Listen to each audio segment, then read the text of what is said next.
Mr. Mayor, you may unmute your microphone now and you are live. Thank you. Good evening, everyone. And before I call the meeting to order, I let it be known that this meeting is constituted under the Ministerial Order number M139 under the Emergency Program Act, RSBC 1996, C111, Section 10, and it is as written under Section 1.1 of the agenda. 1.2, I'll now call the regular council meeting of June 1st to order. And item 2.1, public input. Due to the format of this meeting and the 60-second time delay on the broadcast, council is unable to accept real-time public input as part of this live meeting. However, the Q&A function of the electronic meetings have been activated. Up to 5 statements or questions may be submitted to be addressed later in this meeting. Only questions or statements received by the time council reach the end of the agenda will be considered, which will be approximately 1 to 3 minutes before it is viewable by the public. Questions or statements will be reviewed by staff.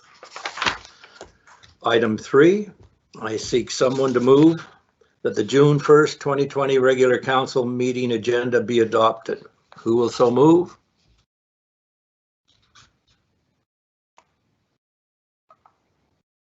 Councillor Hoffel. Second. Councillor Leach. I am assuming no late additions or deletions. Just the delegation is not able to attend. Okay. 4.1 is postponed. I'll call the question. Those in favor? Motion carries. Carried. Thank you. There being no public or statutory hearings, we'll now move to adopt the council meeting, the May 4th, 2020 regular council meeting minutes and the May 12th special council meeting minutes to be adopted as present. Who will so move? Councillor Howe. And second.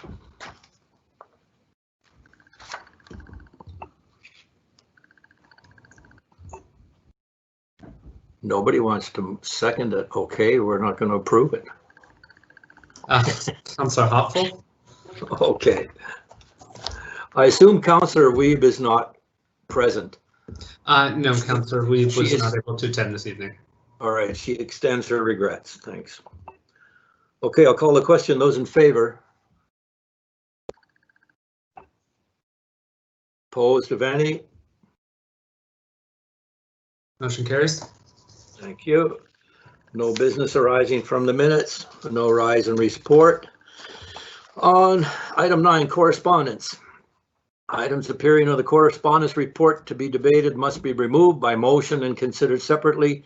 The resolution to remove an item is certain item name removed from correspondence discussed under new business on June 1st, 2020 regular council meeting. Does any councillor wish to have a piece of that correspondence removed from item 9.1?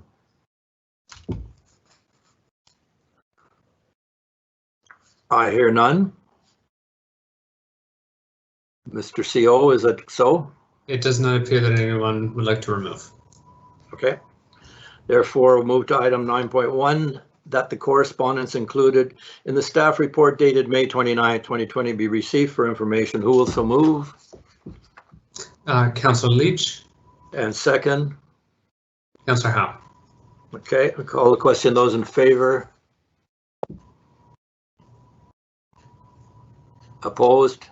Motion carries. Was there a hand up for discussion before I moved? It didn't appear so. Question? Okay, just concerned, that's all. All right, good. Let's carry it. Thank you. Item 10, no reports from committees of council or commissions. Item 11, reports and presentations of staff. 11.1, CAO verbal update on municipal campground. Thank you, Mr. Mayor. If I may. This is just a quick update to let council know that staff are proposing to open up the Sani dump at the municipal campground. starting on Fridays and Sundays from 1 p.m. until 6 p.m. with the same fees as usual for non-campground users. This is in response to many local RV and trailer users who are here in town providing mobile healthcare services, as well as other services such as farm workers. They are starting to need places to use a Sanidump, and this has been discussed with the campground operator, and these two time slots should work quite well without increasing the workload under the temporary service agreement with that operator. So assuming there are no objections from council to have the Sanidump open, staff will proceed with this and provide public notification. We have as well discussed it with the neighboring Indigenous communities, and we have not received any concerns regarding it. Other than that, though, the campground does remain closed to day use, overnight use, and the boat launch remains closed until further notice, but staff are actively working towards ways to gradually reopen other services at the campground. That's all. Any comments, questions from council? None indicated. Okay, thank you, Mr. CAO. 11.2 electronic versus in-person council meeting discussion. Mr. Corporate Officer. Yes, thank you, Mr. Mayor. I'm mostly just looking to get a feel from council as to when they're hoping to continue with in-person meetings over at the rec center. Under the current state of local emergency, we could still not allow the public to come to those meetings in order to keep the social distancing aspect of the meetings available. But we are still permitted at this time until the state of local emergency is rescinded to continue with electronic meetings. But it seemed like a good time at this point to start raising the question of who is comfortable to reconvene in person and when. So I'm going to throw it to council for discussion, Mr. Mayor. Discussion, council. Councillor Hopful, would you please unmute your microphone? So I'm good either way. I really miss seeing you guys, so I'd be okay with going back to the rec center. But I know that somebody was a bit concerned about going back to the rec center and thought we might reconvene at the district office, but I don't know if it's big enough. So either one of those places, I'm good for both. Councillor Leach, would you please unmute your microphone? Go ahead. Hey everyone. My question would be, what impact do we have on the staffing at the rec center? Because right now we're closed up. So is that's requiring bringing in a janitorial member on? I'm guessing. Like, can you just discuss that a little bit? CAO, would you please unmute? Okay, yes. So staff have been talking about a phased reopening of the recreation center. A plan has been drafted, and management staff will be meeting tomorrow morning to talk about some of our reopening plans. So I have a feeling that the minor impact of having a meeting there once in a while will be minimal compared to the staffing needs for the general reopening that's going to be occurring over the coming months. There's already been a couple of private meetings held in room 201, and they were handled just fine by the existing staffing levels.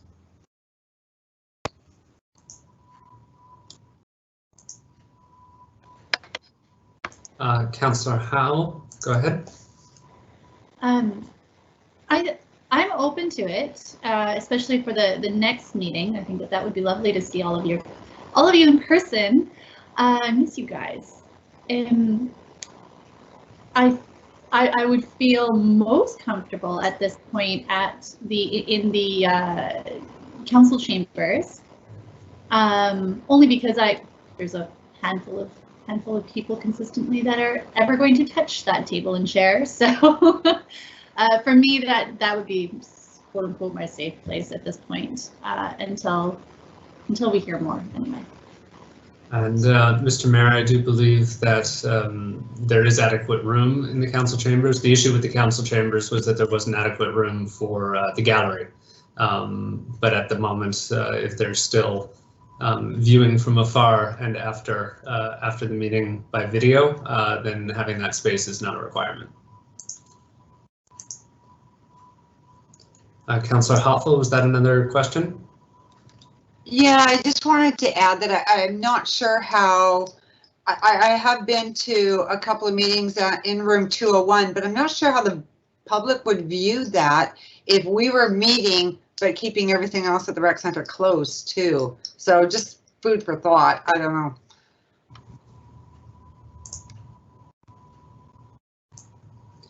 Councillor Leach, would you unmute? Go ahead. Yeah, I tend to agree. I think it would not sit well with the public if we were using the rec center and they weren't. So I would, although I'm okay with having in-person meetings, I think it should be phased into the reopening plan simultaneously.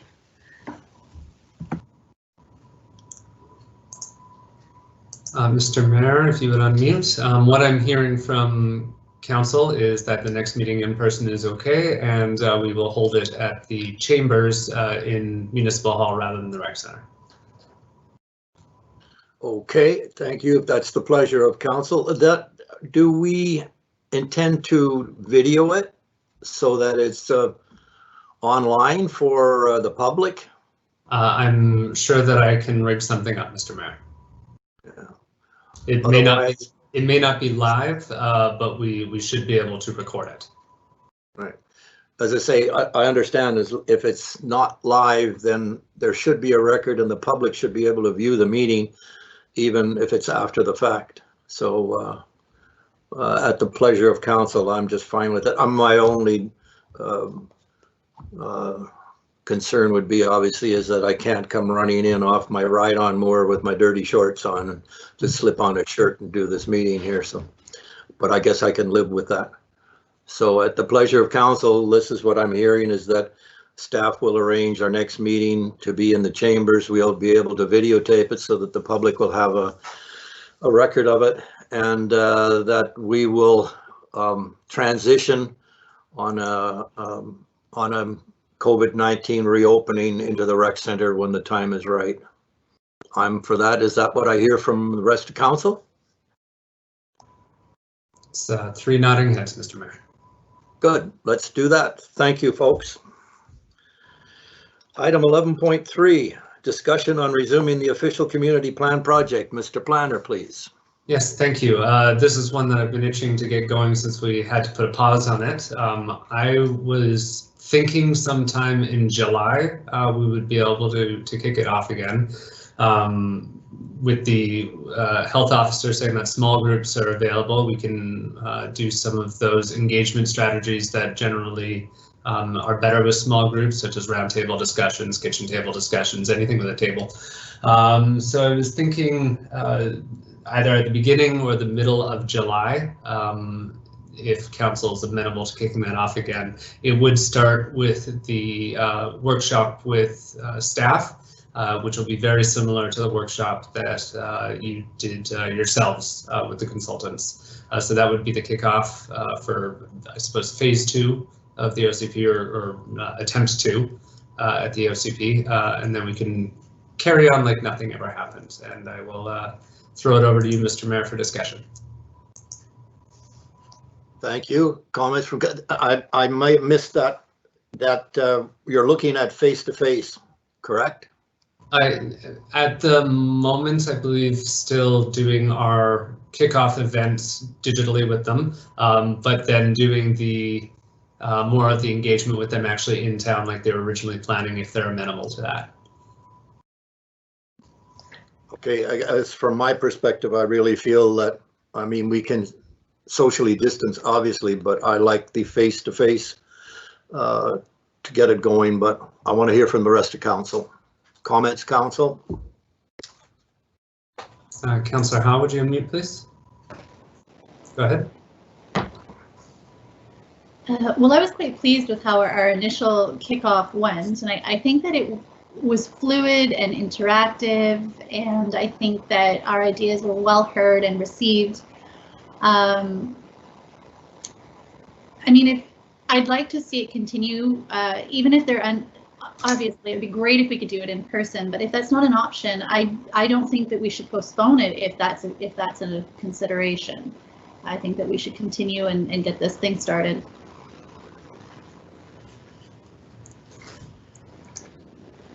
Anything from either of the other councillors? Mr. Mayor, would you please unmute? Okay. Okay, I guess there's no disagreement with your approach, Mr. Planner, and I do confer with the rest of council in terms of we really would like to see this thing going, but I find it's most valuable to be face-to-face rather than digital. But if it's a matter of just kicking off, fine, but I am not in favor of engaging the rest of the community on a digital basis rather than in a workshop open. If that is the case, I would rather see us postpone it a little bit longer, depending on how the public health order goes. Council okay with that? So we're agreeing with you, Mr. Planner. Thank you. I will have a conversation with Modus and see what we can set up for July. Great. Thank you. We'll move to item 11.4. Water fill station project. Comments from staff, please. Please unmute your microphone, Public Works. Go ahead. Hello, everyone. Mayor, council, and fellow staff. Thank you for allowing me to attend this first council meeting in Lillooet. Just a relatively small project, especially considering the scope of what was previously discussed in the years before regarding a bulk water fill station. After speaking with staff, I quickly realized that the original bulk water station was quite a large project and didn't necessarily assess the needs right now of the community. So in discussions with staff, we decided that with the COVID-19 situation, with the campground being closed, that it was a good idea to address some of these issues and create a small fill station next to the water plant in the campground that addressed some of these needs with the community members that needed to fill small water tanks for residential use, RVs, etc. The project went very well. We were even able to repair some other problems that we found while we were excavating. So that was a bonus. The project went off without a hitch. We exercised safety, and now we have a small water fill station that is almost ready to be commissioned for use in Lillooet. Mr. Mayor, would you please unmute? Yeah. Well done is what I can say.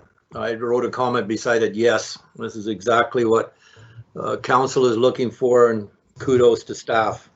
Very much appreciated. Any comments from council, please? Councillor Hoffel, please unmute. When you're ready. So through the mayor to Rory Card. Hi, Rory. Nice to meet you. So my question is, are we going to have some sort of notification to the public, and is the public still going to be able to access the fire hydrants? Well, there's a couple of issues with that. The reason that we did build the small fill station is because of the issues of using a fire hydrant. The first of which is potentially damaging a hydrant, which is something that Public Works never wants to see. The damage can basically make it so that we can't use that fire hydrant for fire suppression. Could cause leakage in the hydrant and ultimately cause a huge repair. The other side of it as well is the lack of backflow prevention on a hydrant. So it poses a risk to the distribution system with the risk of contamination. That's what prompted initially getting this project done.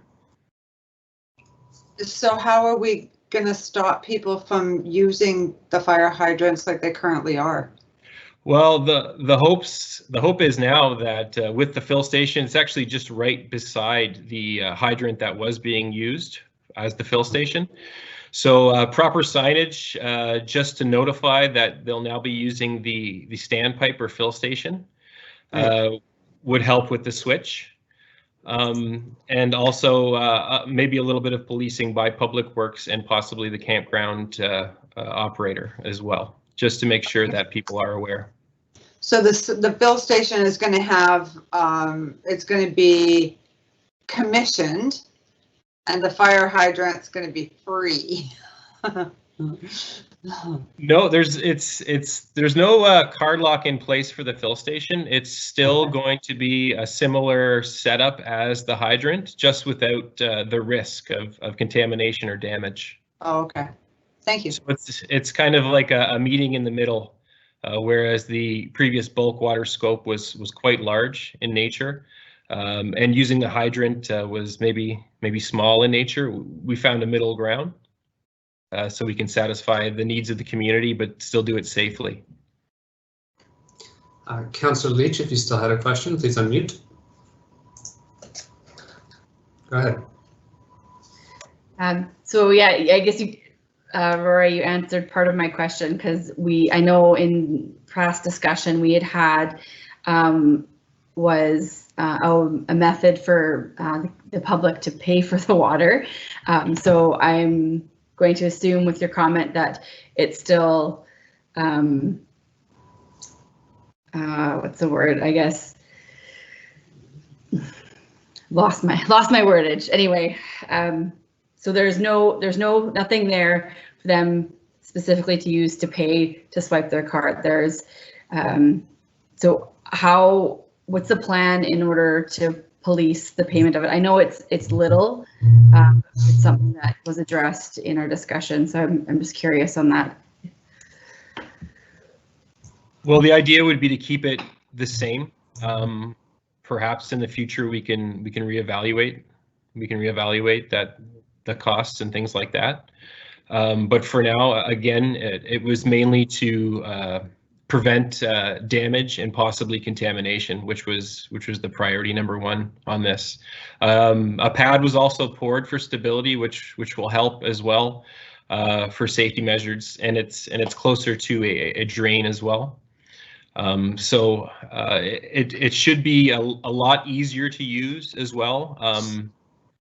And we've had discussions on the best way to do that. So the standpipe system with a proper valve that's easier to turn as well on top of the standpipe. So ultimately makes it easier for the users as well.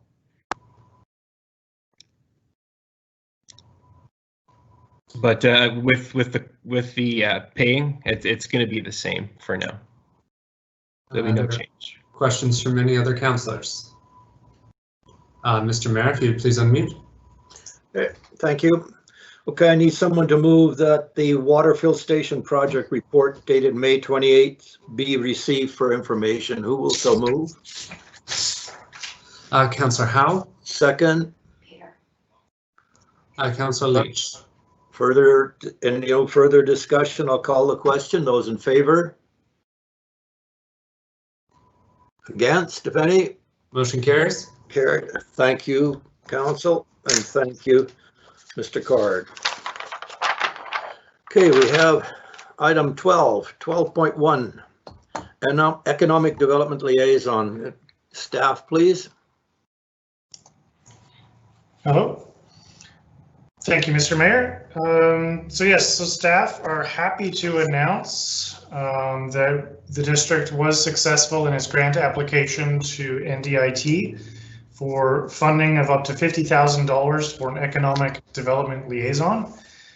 This position, if approved by Council for funding, would establish and lead an economic recovery advisory committee, would develop an economic development recovery plan, which would be reusable in the future for any similar type economic impact emergency. That'll also be working on relationship building with our adjacent communities and regional districts. And finally, they'll be working on an economic development future growth plan so that once we've started to recover, we can actually prosper beyond that. So this grant is $50,000 covering wages and directly related costs, but the funds aren't released until the project is done and the district reports back to NDIT. So it does need a council resolution to allow for expenditure out of the accumulated surplus. And we do expect that the project will be a success. We'll submit the final report to NDIT and receive the full reimbursement by February of next year. So staff do recommend proceeding with this. Okay. Comments from council? Councillor Howe, please unmute. Go ahead. I can't say enough how excited I am about this project and the difference that it's going to make. It's a huge win. It really is for community stakeholders, for the district in general. I think that this is going to bring things leaps and bounds. So I'm so ecstatic that we have this opportunity now. Thank you, Jeremy and team. Okay, any further comments from council? I agree fully with Councillor Howe, and is certainly a good step in the right direction at the appropriate time. We need to get horsepower in this area and get our community moving forward and our businesses with them together. So well done, kudos. I need someone to move that an expenditure of up to $50,000 for economic development liaison position be approved, and that this expenditure be funded from the district's accumulated surplus until reimbursement is received from Northern Development Initiative Trust. Who will so move? Councillor Hopful. And second? Councillor Leach. Okay, no further discussion. I'll call the question. Those in favor? Opposed of any? Motion carries. Thank you kindly. Thank you, council. Thank you, staff. Item 12.2, liquor control and cannabis regulation branch, temporary patio license. Staff, please comment, and thank you for taking the impetus to be proactive on this. Thank you, Mr. Mayor. So this is a two-part report. The first one is addressing the provincial health officer's orders and recommendations, which led to Directive 20-13, which authorizes food primary, liquor primary, and manufacturer licenses to temporarily expand their service area footprint until October 31st. That's a fancy way of saying that they can make their service area bigger, so outside. It's speaking to patios mostly. What 20-13 gives local governments the option is to either pre-approve all of these temporary liquor expansions, which will help streamline the process, or just like any other liquor license at the moment, they will have to bring their application to the local government, to council for comment before it gets sent off to the LCRB for processing. So that's the first part. The second part is another option in terms of permanent liquor licenses. At the moment, they all have to come to the local government for approval, but the local government can opt out of that process as well, allowing the Liquor and Cannabis Regulation Branch to undertake the public engagement. In this situation, the local government does not have an opportunity to comment on the liquor license, so it also does help streamline the process, but it takes away some of the public engagement that may be involved with the processing of these liquor licenses. So staff have recommended that for the Directive 2013 for the temporary licenses that council pre-approve And for other licenses that council opt out, these recommendations are coming from direction that staff have received from council in lieu of COVID-19 to help streamline application processes. Opting out of either of these processes or continuing with the normal public engagement that would go with a liquor license or liquor license expansion are both within council's purview, and there is no positive or negative to either which way you go. The recommendation is just based off of the existing direction. Thank you, Mr. Mayor. Thank you. Comments from council, questions? Councillor Hopful, please unmute. So I just have a question through the mayor. With these outdoor liquor licenses, is there, I guess if we're streamlining, we're not consulting with the neighbors that are in close vicinity. So would our noise bylaw still be in effect with outdoor patios? Would it be the same? My reading of the noise bylaw, or that's nuisance bylaw 2006, is that without limiting the following, any amplified music or speech which is audible outside the property where it originates or is reproduced between 10 p.m. and 9 a.m. The way I read that, it would still apply in this situation. Okay, good. I just needed a clarification. Thank you. Further comments, questions from council? Councillor Howe, please unmute.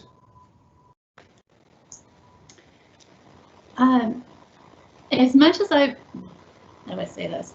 As much as I would really like to support the expedited process of liquor licensing in our community, I do feel that the layout of our community, in how close in proximity so many of our residences and residential areas are to our C1 zoning areas, I feel that it would, until we have the opportunity in our official community plan process to really hone in on the details of where those outdoor patio bars can be, what that actually looks like, I think that we should still have that public input and give those residents the opportunity to speak to any concerns or questions,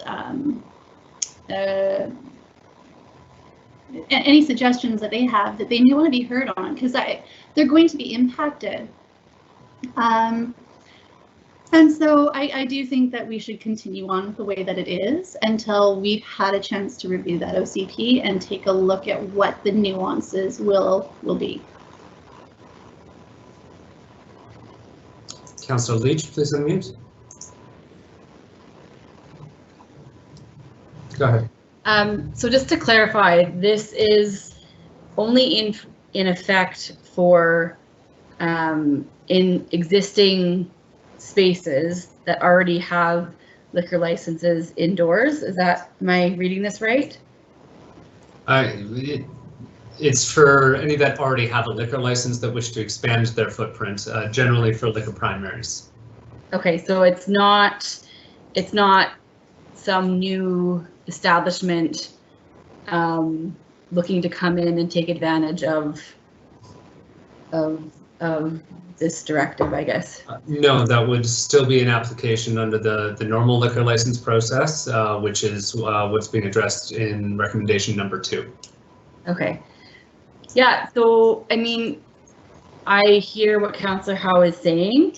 However, the current establishments that have these liquor licenses, for the most part, have been in existence for many years, and the neighboring properties, whether they're residential or commercial, are aware of this. And I also I've personally seen an increase in RCMP patrols in the community, which was also at our request when we've discussed other issues with them. So in that case, I don't have a problem with supporting this. Yeah. Councillor Hartful, please unmute. So perhaps we could look at this as a trial run. If it's only going to be a temporary expansion of services until October 31st, in light of the situation, maybe we can look at this as a trial run, see how it goes, see what people think, and that would really give us a good idea of how to mark that for next year when they actually come forward for a permanent patio.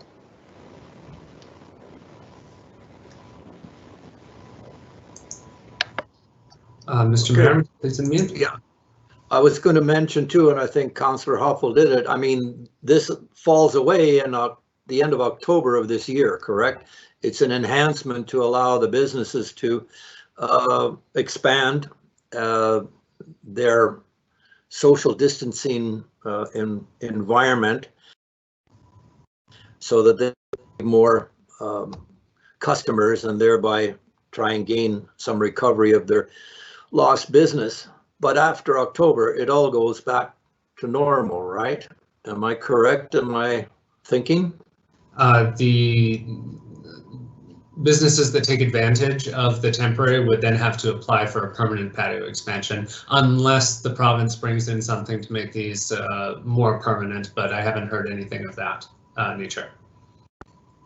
No, that's true. And as I said, on the bi-weekly calls now with the Minister of Municipal Affairs, a lot of the communities are enhancing this particular aspect, and what they are doing is having the minister responsible for the Liquor Control Act to expedite the approval process, because that's what's being the major holdup. But I'm quite comfortable with the fact that it's an initial help right off the bat, but in October we relook at the whole thing and it'll actually fall away, and if there's success we can approve the outside seating if necessary, but it definitely helps their businesses in the immediate term.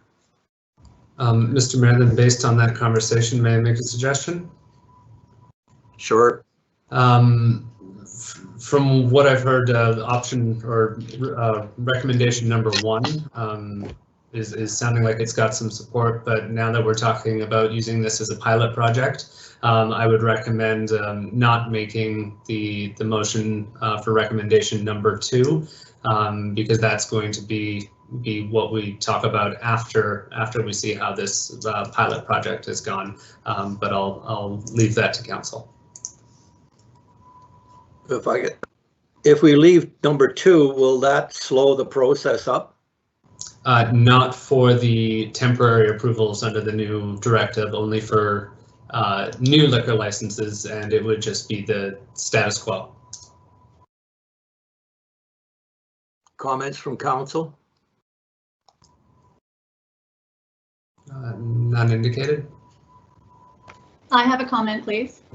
Oh, sorry, Councillor Howe has frozen. Go ahead, Councillor Howe. Okay, it's more of a question, really. I'm just looking for some verification. So come October, the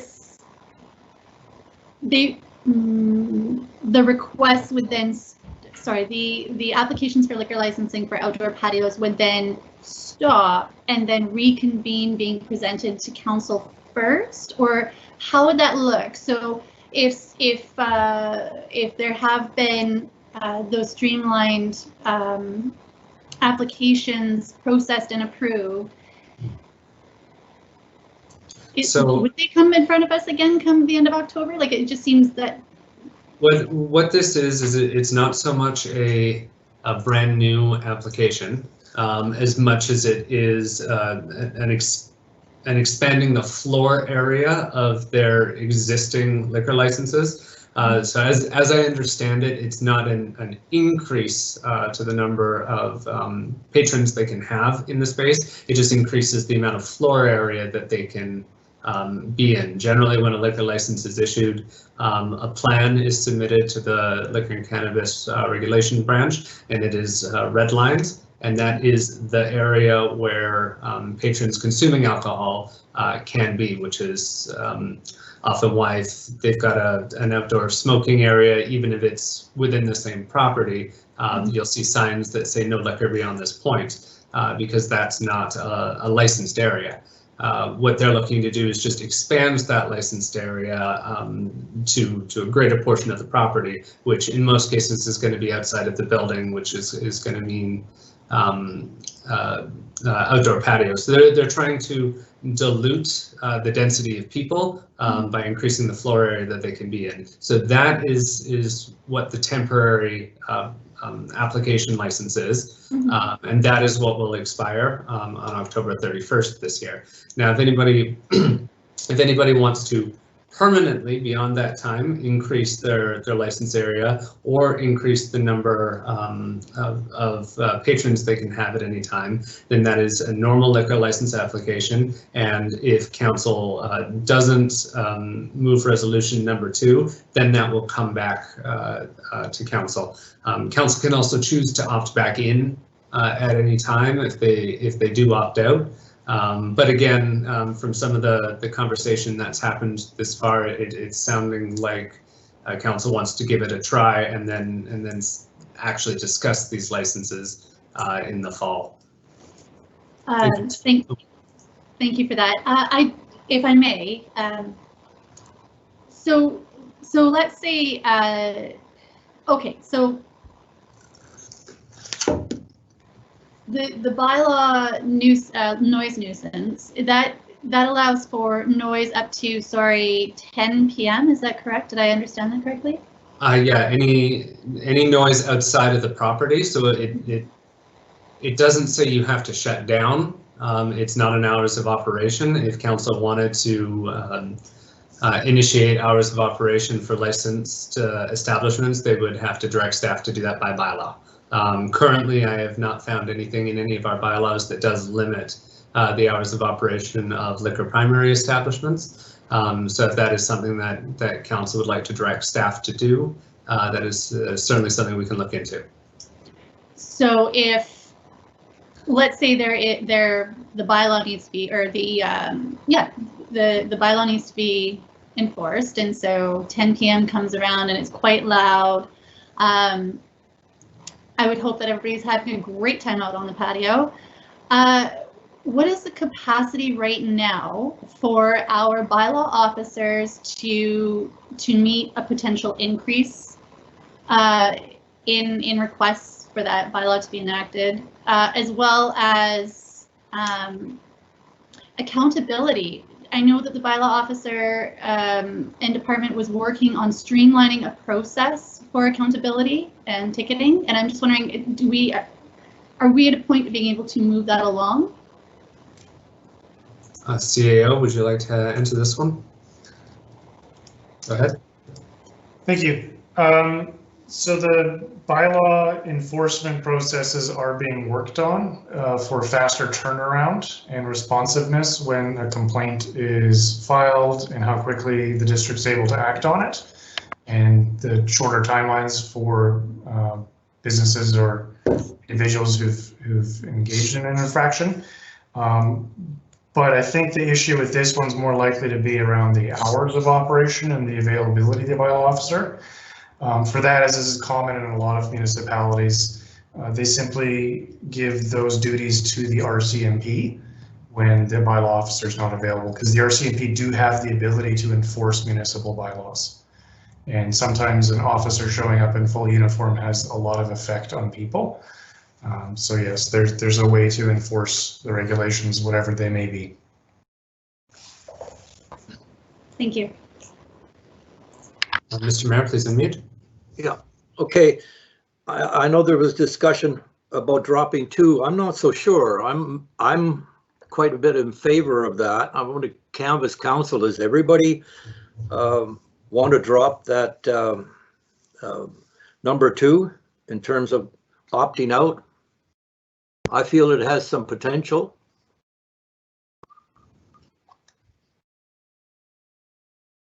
Councillor Hopfull, was that a question? Yeah, I just think that if I understand it right, if we opt out, then we can come back in the fall and we can discuss it. So if this if this temporary expansion goes to October 31st, then November we can sit down and say, hey, what did we get any complaints? Were neighbors upset about it? You know, it's just something so that we can come back and talk, and you know how we love to talk. Councillor Leach, if you could unmute, please.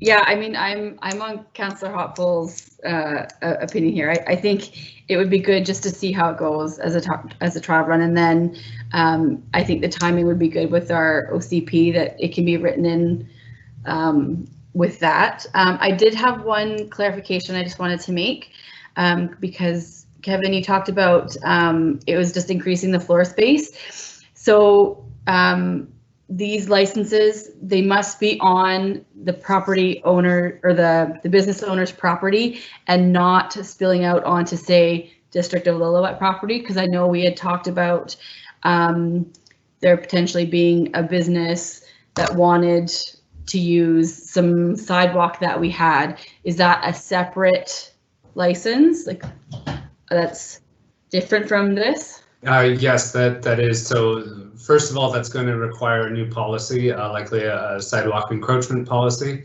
The business owners in question will actually have to enter into an encroachment agreement with all the proper insurance and all of that in place. And then they'll need to see if they can even make that a serviced area, and that's under the purview of the Liquor and Cannabis Regulation Branch. I have done a similar policy before at the District of Peachland.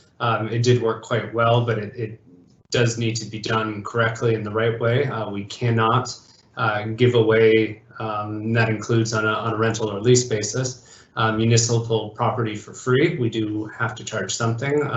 If we give it away for free, it falls under the assistance to business provision of the community charter, which is a municipal no-no. Okay, I'll just have a follow-up to that then. So that being said, if we actually look at existing businesses that would fall under this temporary permit, we're actually quite limited, and it's going to be with existing businesses that already know our nuisance bylaw and know the rules and regulations of what is required. So I think I'm good with accepting number one still. I do again just want to give a little more clarification on number two, Mr. Mayor. If these are distinct and separate types of license applications. Number two is going to be the type that you see when something new starts up. And if you do go to opt out of it now, then all those licenses that start applying for their permanent licenses won't come before council. So if you do want to use this as a trial run and see those temporary licenses when they apply for their permanent status come before council, then I would again recommend not moving number two. Go ahead, Mr. Mayor. Okay, thank you. I still would like to table and call the question for both 1 and 2. Any further discussion before I do that? Okay. I want somebody move that the District of Lillooet give pre-approval to cover all liquor primary and manufacturer establishments within the district who apply for an expanded service area under Liquor and Cannabis Regulation Branch Directive 20-13. Who will so move? Councillor Leach. And who seconds?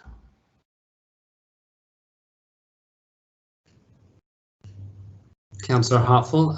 Councillor Howe, if you're moving, your video has frozen, so I'll need you to say aye, please. So we're moving for number 1, yes? Yes. Yeah. Aye.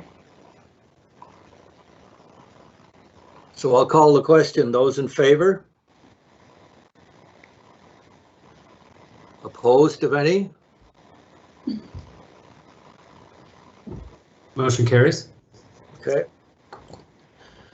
Item 2, I need someone to move that the District of Lillooet opt out of requiring a resolution or comment on liquor license applications to the Liquor and Cannabis Regulation Branch, and that the Chief Administrative Officer, Corporate Officer, or their designate be authorized to sign applications without comment prior to submission to the Liquor and Cannabis Regulation Branch. Anybody move?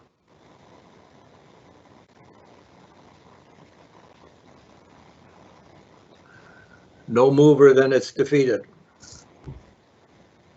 Okay.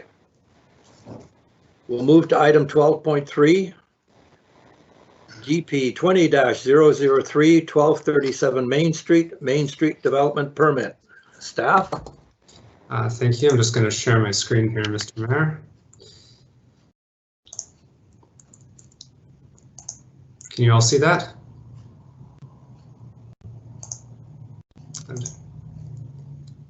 Yes, I see it. Thank you. Okay, DP 20-003 is a Main Street Form and Character Development Permit for the, and this is a coincidence that is on the same meeting, for the establishment of a patio at the Reynolds Hotel at 1237 Main Street. The proposal is for a 48-seat, 12-table patio. I do believe that they are hoping to take advantage of the temporary liquor license until October 31st, and then apply for a permanent license in the fall.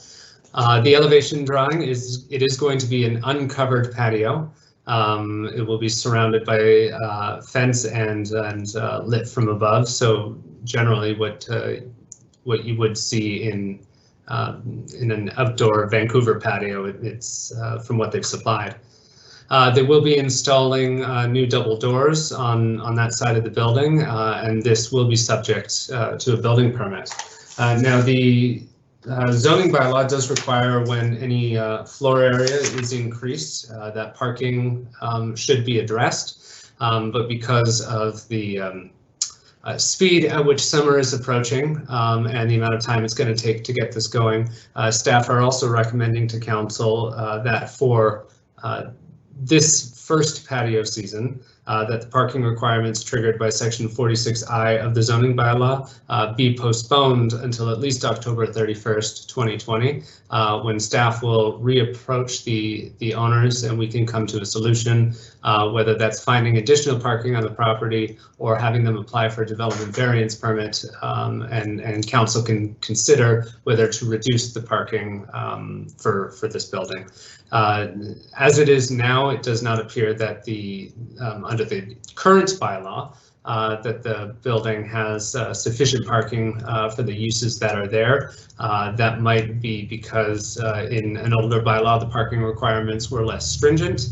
But because they are now changing and expanding the use and doing structural changes that require a building permit, they are now subject to the new requirements of the bylaw, but in favor of being a little more flexible in the current COVID crisis. Staff are suggesting we hold off on that, issue a temporary occupancy on the patio, and then address the parking before a full occupancy and final are given. Thank you, Mr. Mayor. Thank you. Questions or comments from council?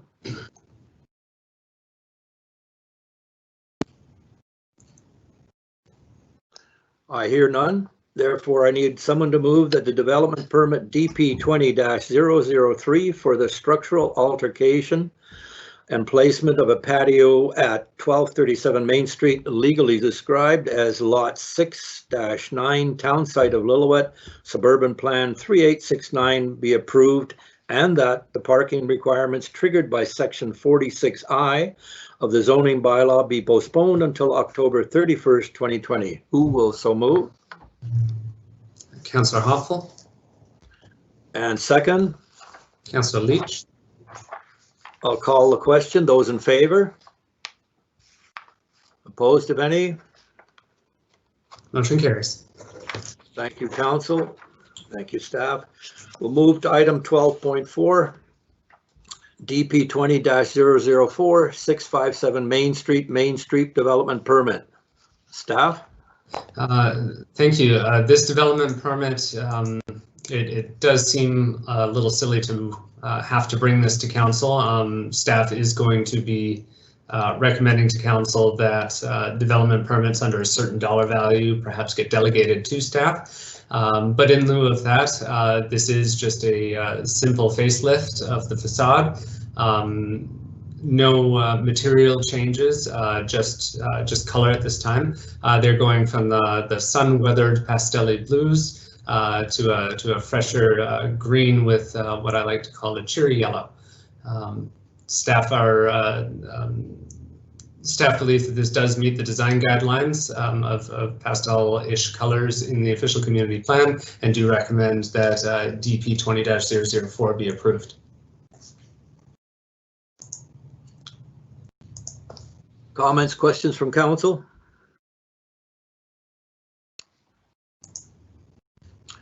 I hear none, therefore I would require someone move that the development permit DP 20-004 for the facade improvements at 657 Main Street, legally described as Lot 1, Plan Cap 19045, Land District 27, Lillooet Town Site, be approved. Who will so move? Councillor Hoppel? And second? Councillor Howe? Okay, I'll call the question. Those in favor? Opposed, if any? Motion carries. Thank you. We'll move to item 12.5, zoning amendment, breweries, distilleries, and wineries in the industrial zone. Staff? Thank you, Mr. Mayor. This is just the third reading and adoption of the bylaw that was introduced at the meeting on May 4th. It is a text amendment to simply add the permitted use breweries, wineries, and distilleries in the industrial zone. At that meeting, I indicated that our neighboring communities such as Merritt and Pemberton also have this provision in their industrial zone, and it is a compatible use with that zone and generally with zones that are adjacent to the industrial uses. On the May 4th meeting, council also waived public hearing as this was consistent with the official community plan. Notification was posted of that on May 14th and May 25th, meeting the statutory guidelines of the Local Government Act. And under Ministerial Order M139, council may give third reading and adoption at this meeting. Thank you, Mr. Mayor. Thank you. Comments, questions from council? Councillor Howe? Actually, I believe she just froze with her hand up, Mr. Mayor, sorry. Thank you. There being none, I need someone to move that the zoning bylaw amendment bylaw number 2020-018 be read a third time. Who will move? Councillor Leach? Second? Councillor Halfel? Call the question. Those in favor? Opposed, if any? Motion carries. Thank you, council. I need someone to move that the zoning bylaw amendment bylaw number 2020-018 be adopted. Who will so move? Councillor Leach? Second? And Councillor Halfel? I'll call the question. Those in favor? Opposed, if any? Motion carries. Thank you, council. We'll move to item 13, work in progress, which happens updated first meeting of each month. Before is there anything significant the CAO wants to bring up? I just have one query in terms of making sure that as soon as possible we schedule or reschedule council's meeting with the RCMP in regard to the mischief and illegal happenings that are going on in our community that were disturbing some time back. So, Mr. CAO, you have something you can add? Yes, thank you, Mr. Mayor. I would like to say that everything on the list is significant. But yes, good mention of the RCMP. They, like the municipality, have been almost in lockdown themselves to maintain the health and safety of their members. And we've not been meeting in person with them as a management team as we had started prior to all this. So, but we are resuming that starting tomorrow. They'll actually be at our first management meeting. And I will be discussing a number of things with them, including a presentation to council to address some of those concerns. And that's all. Thank you.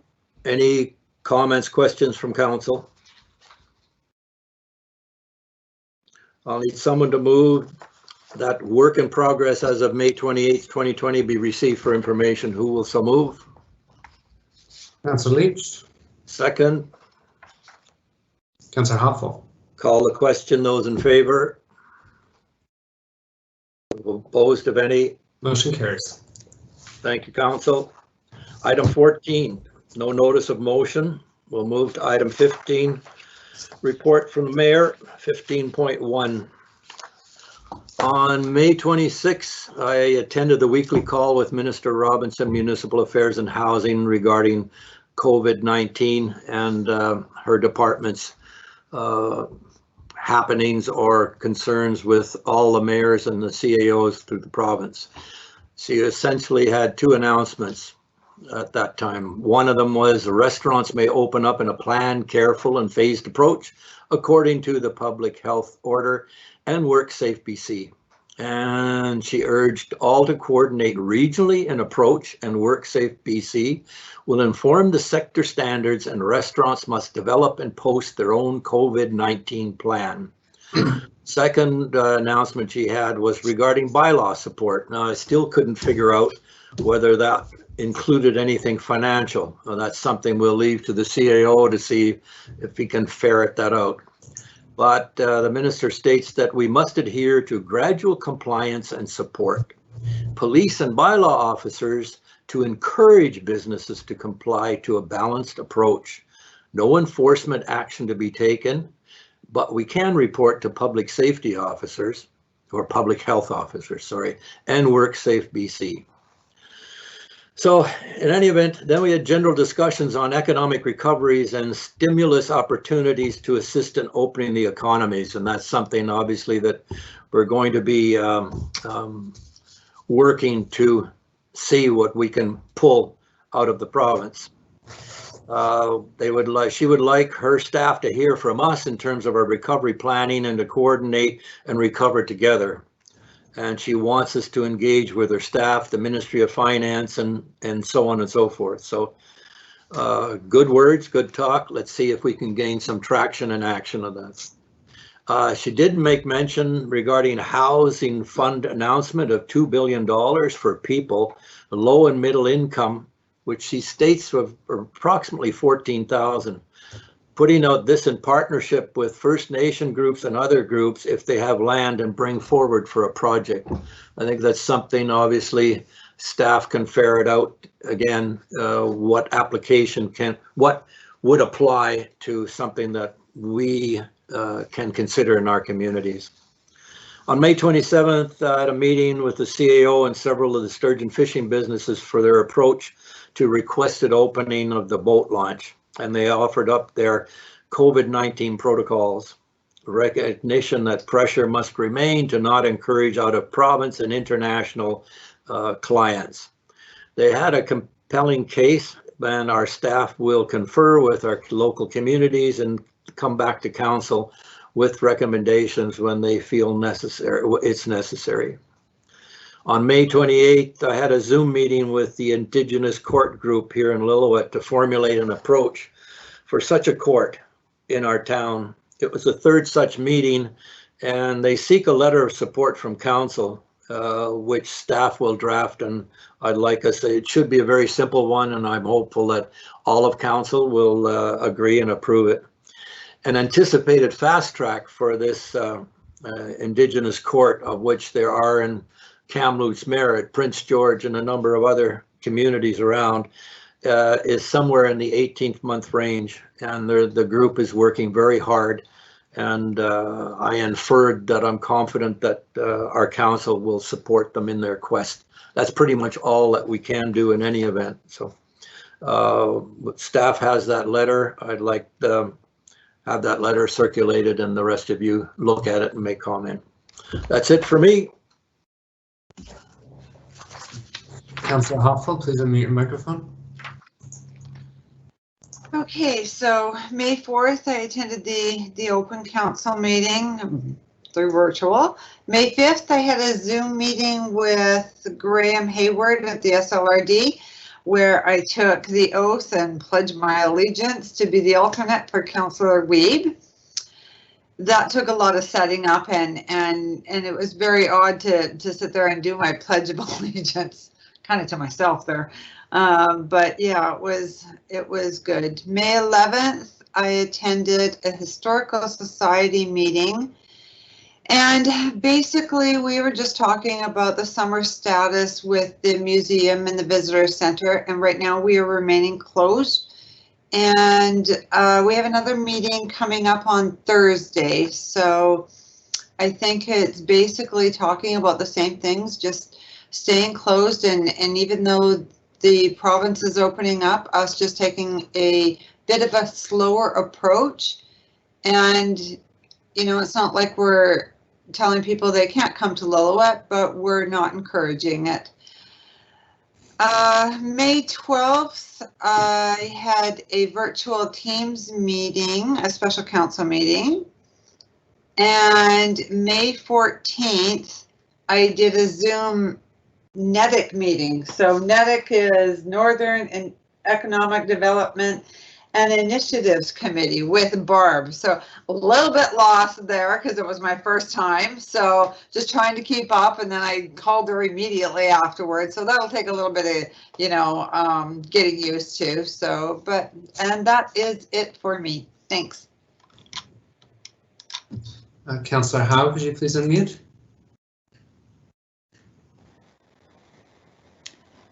Okay, can you hear me all right? Yes. Great, okay. May 5th, tourism, we had a tourism Lillooet meeting. All of these are virtual, of course. May 6th, Chamber of Commerce Board meeting. May 7th was another BC EDA conference call, and of course that's being brought to us through the BC Chamber of Commerce. May 12th is we had a special council meeting I attended. May 13th was a Chamber of Commerce board meeting. And May 14th, the BC EDA conference call once again. So they've actually been really quite helpful for the Chamber of Commerce and local businesses that have memberships in terms of offering support, guidance, direction, and also ideas for the district. So it's been a pleasure being in those calls as well. Thank you. Councillor Leach, would you please unmute?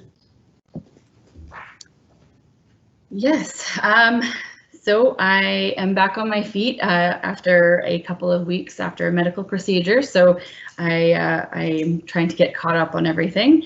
I don't have a lot to report because a lot of the boards that I am a representative for are either not functioning or functioning at a very minimal level. However, I have taken many phone calls and questions from the public on various items. One that I did want to address publicly was for folks who obviously our tax notices are coming out here shortly, and folks that want to pay for the property taxes and their utilities.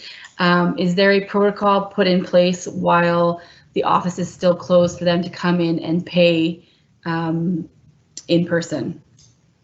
CFO, please unmute. Go ahead. Thank you, through the mayor. We are able to allow one person in the building at a time at this point in time, providing, of course, that they're not showing any symptoms of COVID-19, any sneezing, coughing, flu-like symptoms. And then, of course, all of our point of sale machine or counters and things like that would have to be wiped down once that person left. We are encouraging everyone to make their payments either through their bank, through online and telephone banking. We have also in the envelope with the tax and utility notices, we've put in a form to allow our residents to authorize a one-time withdrawal of the outstanding balance of their tax and utilities. So it would be similar to those customers that we have that are on the prepayment plan, only this would be a one-time withdrawal of their outstanding balance or whatever amount they chose to pay. So those are a couple of options. People are always able to send their homeowner grant application in by email, by fax. We have a mail slot in our front door in which they could place their homeowner grant application in an envelope and drop it through the mail slot. Make sure that anything that you put through the mail slot, obviously not cash, make sure that you've recorded on it at least your name and address if you don't have access to your account numbers. Thank you, Councillor Leach. You're live.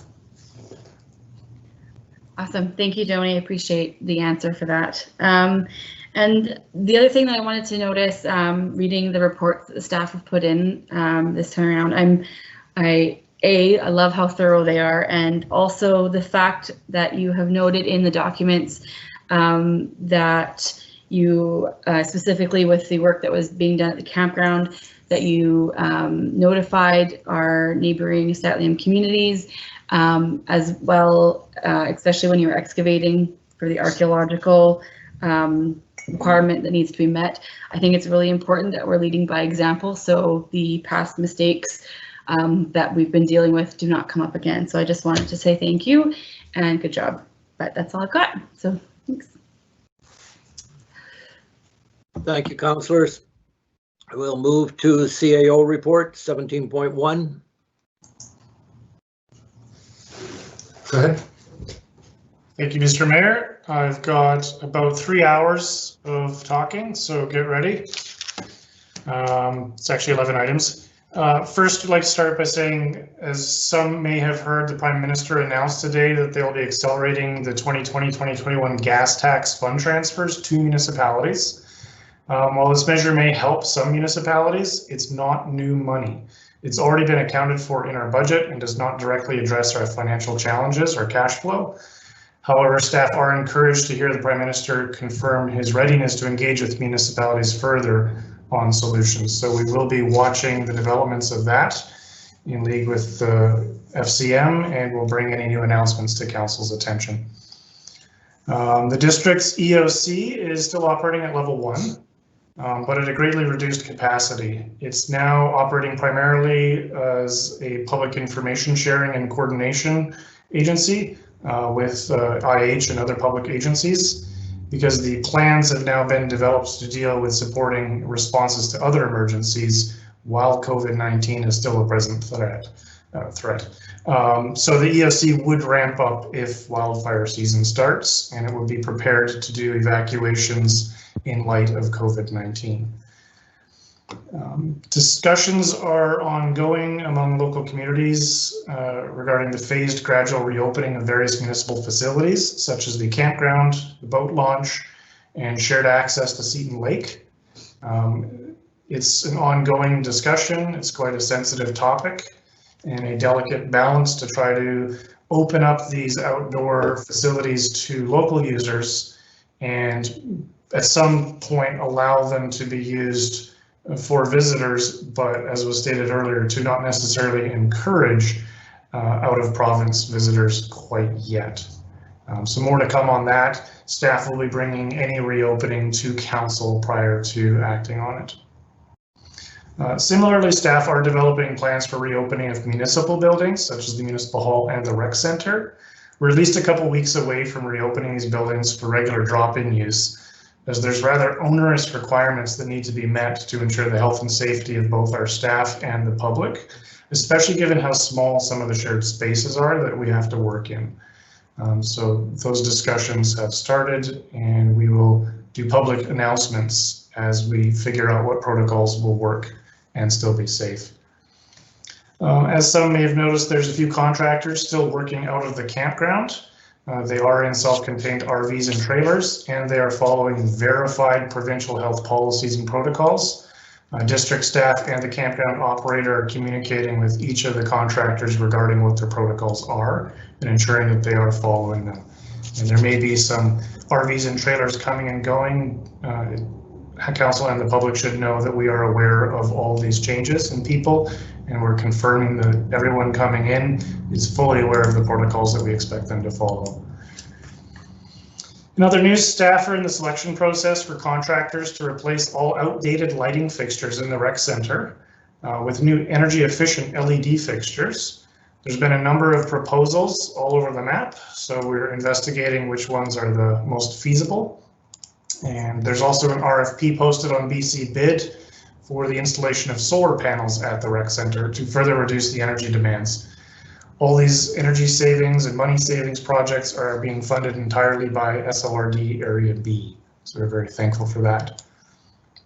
And staff will bring updates on those projects as progress is made.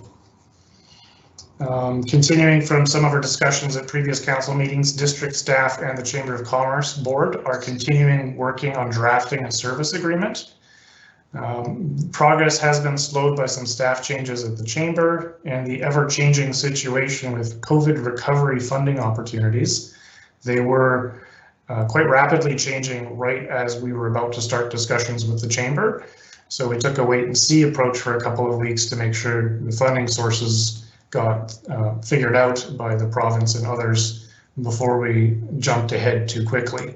We want to make sure that we're not undermining each other's efforts locally and regionally on economic recovery. And with Suzanne Denbach starting as our economic development liaison starting tomorrow, she will actually be assisting with these conversations with the chamber. In other news, due to a low number of applicants, we are continuing to advertise for members to the Water Advisory Committee. There have been some applicants, but we'd like to see some more. It's always better to have more applicants than available spots so the council can pick the very best team possible. So I encourage everyone who's watching this council meeting to please consider applying. And if all members of council could contact anyone you know you think might be suitable for this, let them know that we'd love to see their application.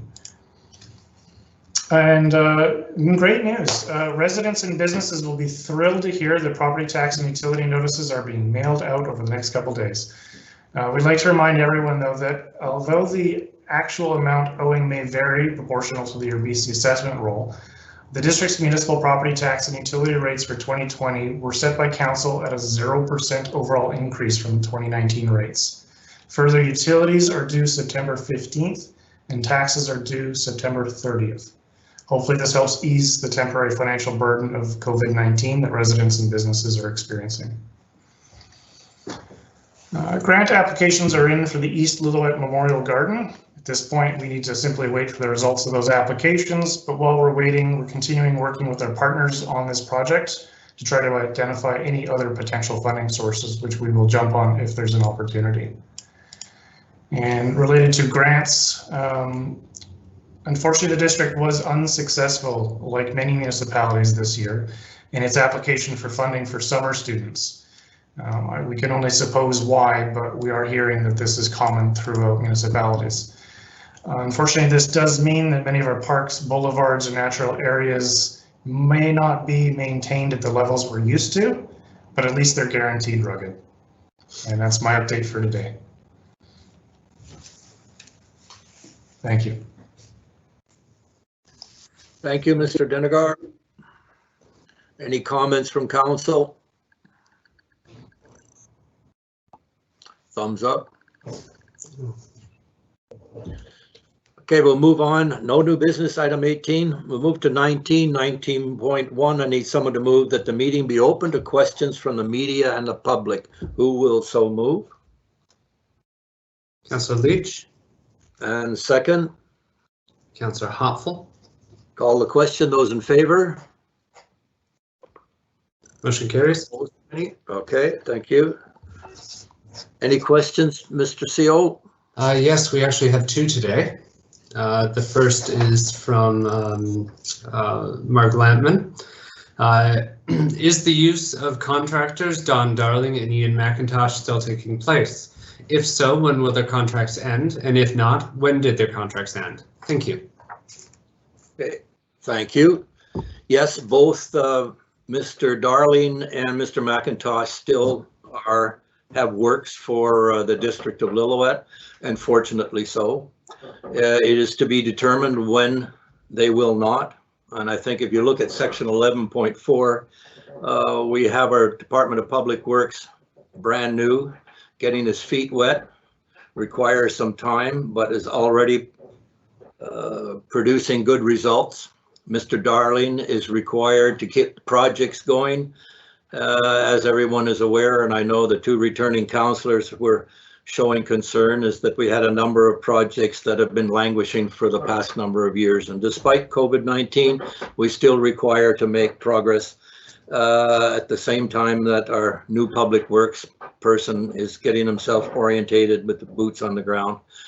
As regard to Mr. McIntosh, we have a big download of works for our administration, and I think it's plain as can be, and I know our councillors agree with that, that we have a requirement for subdivisions and construction, commercial, residential, as our future in terms of revenue generation. So both these gentlemen still work for us and will continue to do so as long as council and our management deem that it pays us back.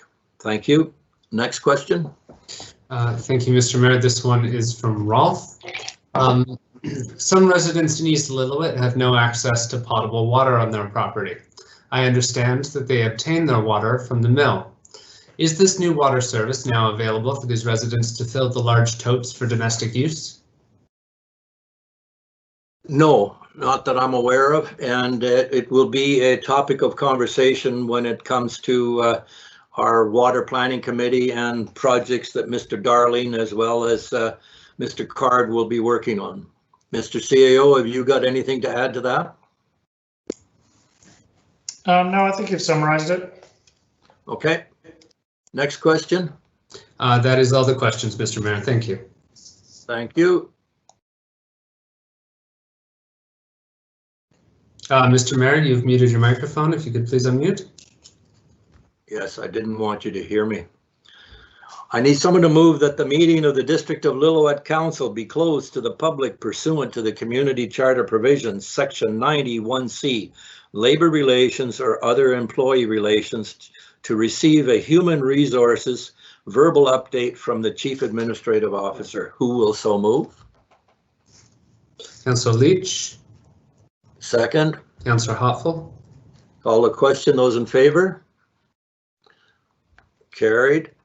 We will now move into closed session.